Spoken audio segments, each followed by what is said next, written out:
Ada masalah apa? Persebaya selalu tidak diikutkan dalam turnamen pramusim Piala Presiden. Kejelian Aji Santoso dari jadi bek tangguh Persebaya Rizky Ridho bersinar bersama timnas Indonesia. Pulangkan satu mantan, Persebaya masih bertekad rekrut Hansamu Yama musim depan.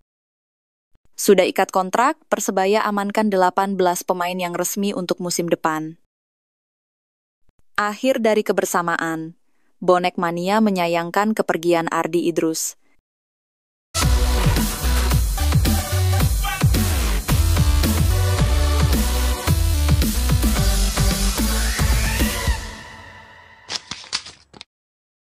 Persebaya dilupakan PSSI dalam ikut serta Piala Presiden. Turnamen pramusim sebelum Liga 1 dimulai yaitu Piala Presiden, lagi-lagi Persebaya Surabaya tidak diikutkan di ajang bergengsi pramusim ini. Diketahui Piala Presiden tahun ini ada sedikit yang berbeda, di mana klub yang menjadi peserta bukan hanya dari klub lokal, melainkan PSSI akan mengundang beberapa klub yang di mana pemain diaspora menjadi bagian dari tim tersebut. Ketum PSSI, Erick Thohir mengumumkan ada 6 klub yang bakal meramaikan turnamen tersebut. 2 klub berasal dari luar negeri, yakni Oxford United dan Port FC. Lalu 2 lagi adalah Persib Bandung serta tim All-Star Indonesia.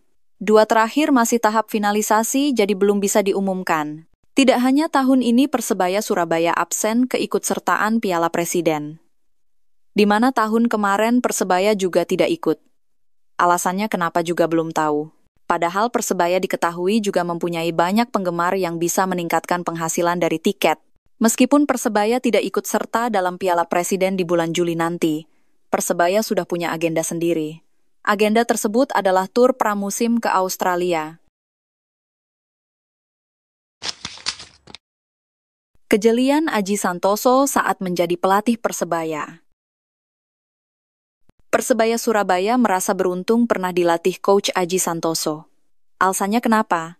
Sebab Aji Santoso pelatih yang sangat jeli dalam memilih pemain-pemain muda binaan klub internal Persebaya Surabaya. Salah satunya bek tangguh yang pernah dimiliki Persebaya Surabaya, Rizky Ridho. Langkah besar Rizky Ridho dalam dunia sepak bola Indonesia dimulai pada 12 Maret 2020. Kala itu, pelatih Persebaya Surabaya Aji Santoso memberinya kepercayaan penuh untuk melakoni debut di kasta tertinggi sepak bola nasional. Masih berusia 18 tahun, Ridho tampil sebagai starter saat Persebaya Surabaya menjamu Persipura Jayapura di Stadion Gelora Bung Tomo. Aji Santoso kala itu tegas menyebut nama Ridho sebagai bagian dari kerangka utama tim. Sosok muda ini diproyeksikan sebagai tembok baru pertahanan Green Force sejak menit pertama. Transformasi Ridho dari bek muda Persebaya Surabaya ke pemain utama Timnas Indonesia dimulai di era Shin Tae-yong. Ia menjadi bagian penting dari regenerasi lini belakang merah putih menuju arah yang lebih modern dan disiplin. Dari debut bersama Aji Santoso di Persebaya Surabaya hingga kini jadi tembok kokoh Timnas Indonesia, Ridho menunjukkan kerja keras dan kesabaran bisa membawanya ke puncak. Ia adalah bukti nyata masa depan sepak bola Indonesia punya fondasi kuat di lini belakang. Persebaya sudah amankan kontrak 18 pemain. Meski Persebaya Surabaya belum secara resmi mengumumkan daftar pemain yang telah menandatangani kontrak untuk skuad Persebaya di Liga 1 2025-2026. Namun, sejumlah nama pemain sudah dipastikan akan bertahan dan memperkuat Persebaya Surabaya bisa diketahui. Apalagi setelah melakukan perombakan besar-besaran, tim kini telah mengamankan beberapa pemain kunci sekaligus merekrut wajah baru guna membentuk skuad yang lebih kompetitif. Selain mendatangkan pemain baru, Persebaya juga mempertahankan 15 pemain inti yang telah menandatangani kontrak untuk tetap bermain di Liga 1 2025-2026. Persebaya Surabaya hanya tinggal mendatangkan 1 pemain asing lagi untuk menggenapi kuota pemain asingnya. Selain itu, Persebaya juga wajib mendatangkan pemain lokal untuk ke dalam skuad yang lebih kuat lagi. Persebaya punya tekad besar pulangkan Hansamu Yama. Hansamu Yama Pranata, bek tengah berusia 30 tahun, dikaitkan dengan Persebaya Surabaya setelah kontraknya dengan Persija Jakarta berakhir pada 31 Mei 2025. Hingga saat ini, Belum ada konfirmasi apakah Persija akan memperpanjang kontraknya atau apakah sang pemain akan mencari tantangan baru di klub lain.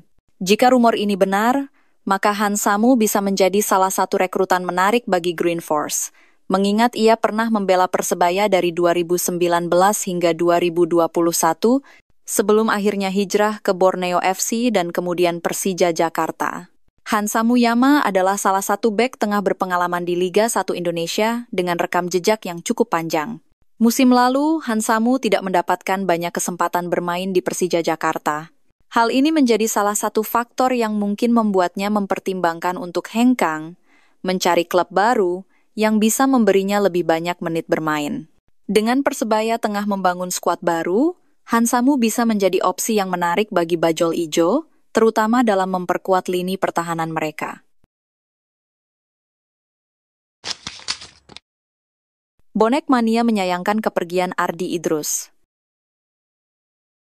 Ardi Idrus menjadi salah satu pemain dari 10 pemain yang dilepas Persebaya Surabaya akhir musim ini. Itu berarti dia telah menghabiskan masa peminjamannya bersama Persebaya dari Bali United. Sebagai salah satu pemain senior musim ini, Ardi Idrus mampu menjadi andalan di sisi kiri pertahanan Persebaya Surabaya. Aksi-aksi bertahannya dan kecepatannya dalam menyerang membuat Bonek terpukau dengan penampilannya. Pendukung setia Persebaya, Bonek sebenarnya menyayangkan kepergian Ardi Idrus yang tidak menjadi pemain tetap Green Force. Mereka menganggap bek 32 tahun tersebut memiliki semangat yang pantang menyerah saat bermain untuk Persebaya. Bagi Bonek, Ardi Idrus merupakan salah satu pemain terbaik yang pernah bergabung dengan Persebaya. Meskipun ada satu kenangan buruk saat dia mencetak gol bunuh diri dalam kekalahan Persebaya melawan Malut United Januari lalu. Persebaya kemungkinan besar akan mendatangkan pemain di posisi bek kiri. Menarik dinantikan bagaimana kiprah Persebaya di bursa transfer dalam mencari pemain bek kiri untuk musim depan. Persebaya sudah memiliki 7 pemain asing. Persebaya Surabaya secara resmi telah mengumumkan 7 nama pemain asing yang akan memperkuat tim di Liga 1 Indonesia 2025-2026. Meski begitu, slot pemain asing mereka ternyata masih menyisakan 1 tempat kosong. Langkah ini menjadi bagian dari perombakan besar-besaran dalam komposisi pemain asing musim depan. Persebaya Surabaya ingin tampil lebih kompetitif dan mengejar prestasi lebih tinggi dari musim lalu. Seperti diketahui, Green Force menutup musim 2024-2025 dengan finish di posisi keempat klasemen akhir Liga 1. Hasil tersebut menjadi peningkatan signifikan dibanding musim sebelumnya dan menambah motivasi untuk terus berkembang. Lewat akun Instagram resmi klub, Persebaya Surabaya menyampaikan 5 pemain asing akan tetap dipertahankan musim depan. Mereka adalah Francisco Rivera, Flavio Silva, Dime Dimov, Bruno Moreira, dan Dejan Tumbas. Persebaya Surabaya juga memutuskan melepas 3 pemain asing yang tak lagi masuk dalam rencana musim depan. Mereka adalah Gilson Costa, Slavko Damjanovic, dan Mohamed Rashid.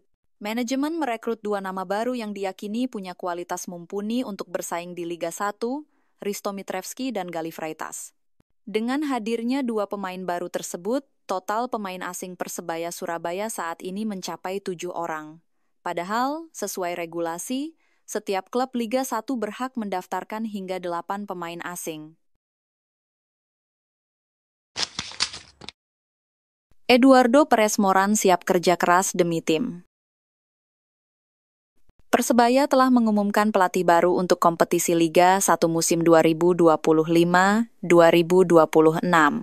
Pelatih itu adalah Eduardo Perez Moran.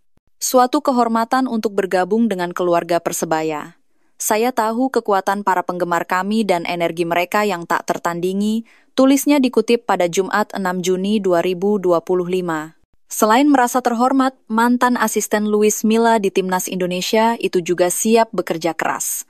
Komitmen untuk Persebaya, memberikan segalanya. Kami akan berjuang untuk Persebaya dan seluruh bonek dan bonita, lanjut tulisannya. Eduardo Perez Moran masuk ke Persebaya menggantikan Paul Munster yang kontraknya tidak dilanjut oleh Bajul Ijo. Manajemen Persebaya tidak hanya mendatangkan Eduardo saja pada jajaran tim pelatih. Ia diperkenalkan dengan kabinetnya, yaitu Shin Sang-gyu, asisten pelatih, dan pelatih kiper, Felipe Americo Martins Goncalves.